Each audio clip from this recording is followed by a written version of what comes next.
Hello नमस्कार, कैसे हैं आप सभी। आई होप आप सभी बहुत अच्छे होंगे। हाँ जी, आज के वीडियो लेक्चर में हम कवर करेंगे multi level feedback queue scheduling and हम देखेंगे इसके इम्पोर्टेंट फीचर्स और लास्टली हम डिस्कस करेंगे advantages and disadvantages of multi level queue scheduling. So let's start with this.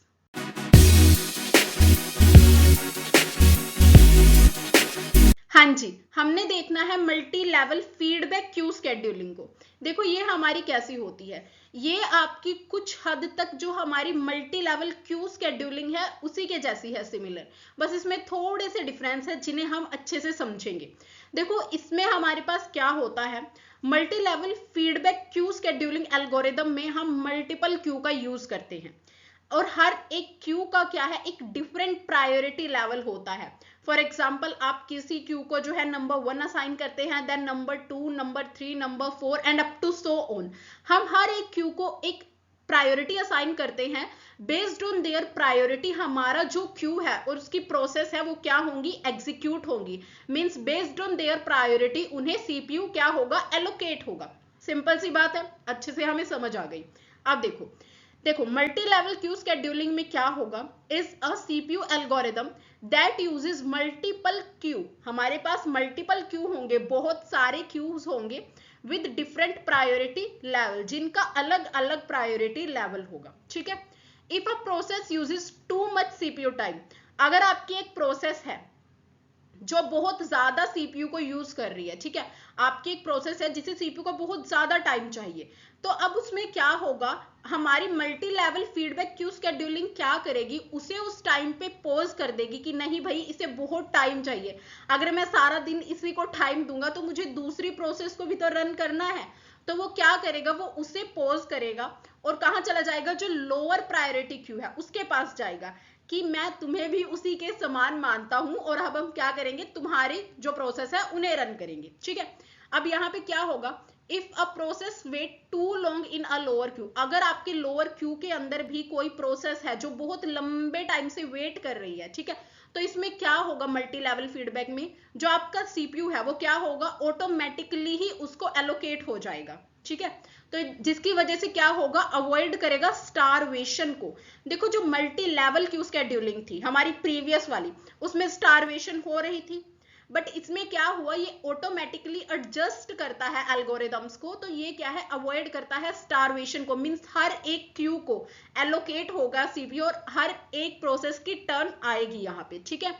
It is a smart algorithm that adjust itself based on the behaviour of process. जो process का behaviour है उसके according ये क्या करता है, adjust कर लेता है खुद को। तो ये क्या है, एक स्मार्ट एल्गोरिदम है ना। नेक्स्ट हम देख लेते हैं इसके इंपॉर्टेंट फीचर। देखो इंपॉर्टेंट फीचर क्या है, the first one is multi level Q each with a different priority. हमारे पास मल्टीपल क्यू होंगे और हर एक को क्या होगी, डिफरेंट प्रायोरिटी असाइन होगी।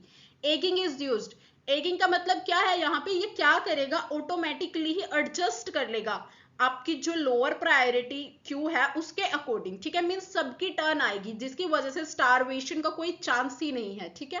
Process can move between queues feedback system, यहाँ पे क्या है, एक प्रोसेस दूसरे क्यू के अंदर क्या कर सकती है, मूव कर सकती है।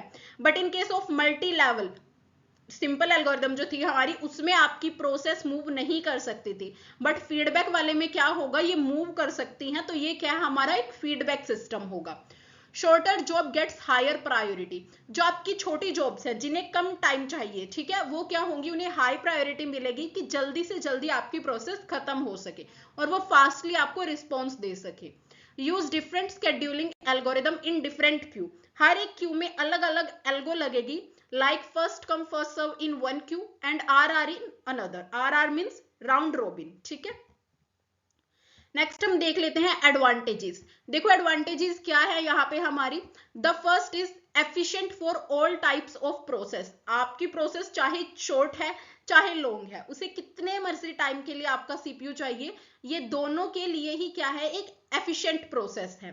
प्रिवेंट स्टारवेशन, स्टारवेशन हमारे पास यहाँ नहीं होगी।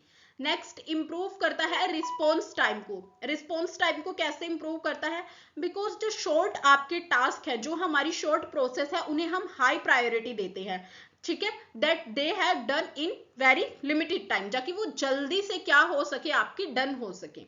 Next is flexible scheduling. Flexible scheduling क्या है कि यार हर एक क्यू के लिए आप अलग अलग एल्गोरिदम को यूज कर सकते हैं।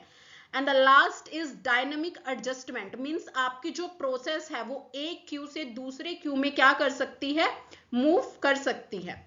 The next is disadvantages. देखो डिसएडवांटेजेस क्या है, अब इतने सारे क्यू हो जाएंगे, इतनी सारी प्रोसेस हो जाएगी which is complex to implement, तो ये थोड़ा सा कॉम्प्लेक्स स्ट्रक्चर होगा, बहुत ही हमें केयरफुली इसे डिजाइन करना होगा, ठीक है। नेक्स्ट इज क्या है हमारे पास, choosing the right number of queue and time slices is tricky. आपको क्या करना है कि हर एक क्यू के लिए एक राइट नंबर प्रायोरिटी आपको असाइन करनी है, और टाइम स्लाइस भी आपको बिल्कुल ध्यान से सोच समझ के उन्हें क्या करना है, एलोकेट करना है। Next is moving process between queue adds extra processing. अब क्या है, यहाँ पे एक प्रोसेस एक क्यू से दूसरे क्यू में मूव कर रही है ना, which take extra processing time.